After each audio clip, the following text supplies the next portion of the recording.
The masters wealth formula. বেশিরভাগ মানুষই শুধু সঞ্চয়ের দিকে মন দেয়, কিন্তু যদি বলি আসল সম্পদ তৈরি হলো যখন আপনি এটা ক্রিয়েট এবং সঞ্চয় দুটো একসাথে করেন। চিন্তা করে দেখুন আমরা কোথায় কোথায় সঞ্চয় করি।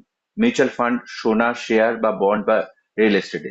কিন্তু এটাতে অনেক সময় লাগে। এবার এখন ভাবুন যদি আপনার প্রথম দিনে এই সম্পদ তৈরি করতে পারেন, তারপর ধীরে ধীরে সঞ্চয় করেন এবং সেটাকে পূর্ণতা দেন, সেটা কেমন হবে?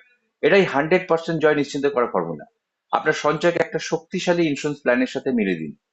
উদাহরণ দিচ্ছি, ধরুন একটা ভবিষ্যতের জন্য আপনি 3 থেকে 5 কোটি টাকার একটা কর্পাস তৈরি করতে চান। স্রেফ বছরের 0.5% প্রিমিয়াম দিন আর সেই সম্পদ আজই লক করে ফেলুন। না কোনো অপেক্ষা নয়, না কোনো মার্কেট অনুমান, শুধু গ্যারেন্টি সহ সম্পদ এবং সুরক্ষা।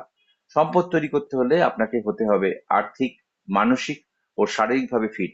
আর এই কৌশল তিনটেতেই সাপোর্ট করে। শুধু সঞ্চয় করবেন না, তৈরি এবং সঞ্চয়, সেভ এবং ক্রিয়েট দুটোই করুন। লেগেসি, সুরক্ষা এবং নিয়মিত অভ্যাস। আরো জানার জন্য নিচের দেওয়া লিঙ্কে ক্লিক করুন অথবা আমাদের সাপোর্ট টিমকে সাথে কথা বলুন। ভবিষ্যৎ শুধু আশার নয়, পরিকল্পনায় গড়ে ওঠে। আজই শুরু করুন সম্পদ তৈরি করার নতুন যাত্রা। ধন্যবাদ।